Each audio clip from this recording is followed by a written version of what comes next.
मैं आपको मुबारकबाद देना चाहूँगी, बिकॉज मैं ये समझती हूँ कि आपने बड़ी अच्छी सीट्स निकाली हैं। अभी तक जो मुझे नंबर दिया गया है रफली अराउंड 17 सीट्स हैं जो कि एमक्यूएम पाकिस्तान ने ली हैं। पहली दफ़ा इन इंतखाबात में इलेक्शन से पहले ही आप लोगों ने अपना टिल्ट, अपना इत्तेहाद, अपना जो वजन था वो पीएमएलएन के पलड़े में डाला कि आप लोग पीएमएलएन की हुकूमत साजी में मदद करेंगे। सर, कोई प्लान डिसाइड हुआ है कि आपको क्या मिलेगा, like what are you getting in return of sitting into the government sir? बिस्मिल्लाहिर्रहमानिर्रहीम। देखिए, जिस तरह के आपने बताया कि मुस्लिम लीग नून के साथ हमारा इत्तफाक राय जो तकरीबन 1.5 साल कबल हुआ था, और वो बुनियादी तौर पर इत्तफाक राय कुछ असूलों की बुनियाद पर था, और ये वो मुतालबात थे जो मुख्तलिफ औकात में मुख्तलिफ गवर्नमेंट के साथ ना सिर्फ मुतालबात तस्लीम करवाए जाते थे, इस पर अमल दरामद नहीं होता था तहरीरी मुआहदों के बावजूद भी। तो मुस्लिम लीग नून ने इस बात पर इत्तफाक किया और इनकी तरफ से एक जेस्चर भी आया, और हमारे इन मुतालबात की तक़वियत उस वक्त हुई जब रीसेंसस का मुतालबा इन्होंने हमारे कहने पर तवातुर के साथ उसको पूरा किया, और उस मुतालबे को पूरा होने के नतीजे में तकरीबन 75 लाख के करीब कराची की आबादी बढ़ी। गो के हमें इस पे अभी भी एतराज है, मगर इन तमाम चीजों के बावजूद भी हम समझते हैं कि इस प्रोसेस को आगे बढ़ना था, और उसमें आईनी मुतालबात थे, क्योंकि हमारा कोर कंसर्न जो है वो निचली सतह तक इख्तियारात की मुंतकली है, और इख्तियारात की मुंतकली वो बुनियादी तौर पर लोकल बॉडीज के जरिए हो। और सिंध में क्योंकि हमारी सूरत हाल जिसको हम फेस करते रहे, कराची के लोग बिलखसूस और अर्बन एरियाज के लोग फेस करते रहे, उसमें हमने ये देखा कि जनाब जो प्रोविंशियल फाइनेंस कमीशन है वो नहीं डिवॉल्व किया जा रहा था, और अभी भी नहीं हो रहा तकरीबन 8-10 सालों से।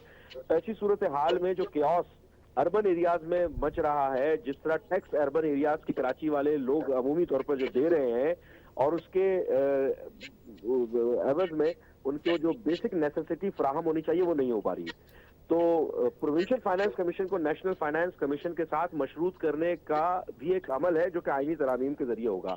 इस पर मुबाहिसा होगा, इसका तरीकाकार वज़ा होगा, उसके बाद जाके आगे बढ़ेंगे। रेहान भाई, ये सजेशन आपके जो वफ्द है उन्होंने रखी है विद द हाउस ऑफ शरीफ्स?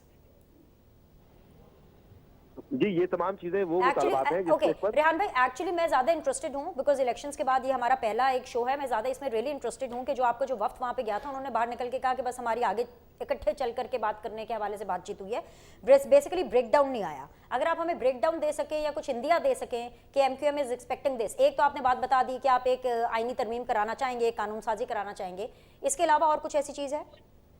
देखिए, ऑनेस्टली स्पीकिंग जो आप जिस तरफ इशारा करना चाह रही हैं वजारतों के हवाले से, उस पर कोई अभी गुफ्तगू नहीं हुई है। इस मुतालबात को किस तरह आगे लेकर बढ़े और किस तरह पाया तकमील तक पहुंचाएं, क्योंकि हमें कुछ डिलीवर करना है।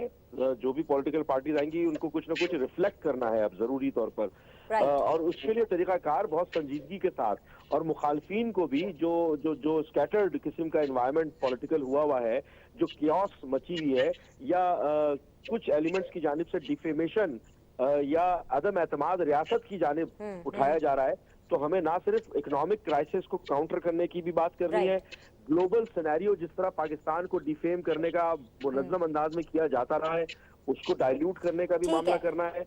और वो यकीनन रेहान भाई, चले वजारतों के लिए तो बहुत कबल अज़ वक्त है, I completely understand, fair enough.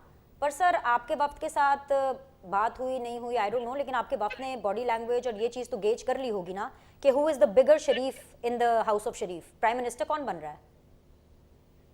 देखिए, अगर आप पूछे तो ये मेरा ख्याल है, मेरा अपना ज़ाती ख्याल है, क्योंकि जो हमने भी बॉडी लैंग्वेज देखी, क्योंकि इस पर बात नहीं हुई है, लेकिन मैं समझता हूँ कि शायद मरियम नवाज शायद प्राइम मिनिस्टर बने, और उस पर कोई फार्मूला वगैरह गालिबन तय होगा कि इत्तेहाद होगा कि मरियम नवाज शायद प्राइम मिनिस्टर बने। आप ये मुमकिन तौर पर ये भी हो सकता है, नामुमकिनात में से कुछ भी नहीं है, क्योंकि सरप्राइजेज का है ये हफ्ता, और आपको बहुत सारे सरप्राइजेज मिलेंगे। चलिए, नहीं हमारे लिए तो सरप्राइज हो तो चले, वो तो ठीक है, हम तो मीडिया पर्सन है, लेकिन अगर इत्तेहादियों के लिए भी सरप्राइज है तो फिर तो देखना ही पड़ेगा। ठीक है, मेरे साथ रहिएगा रेहान।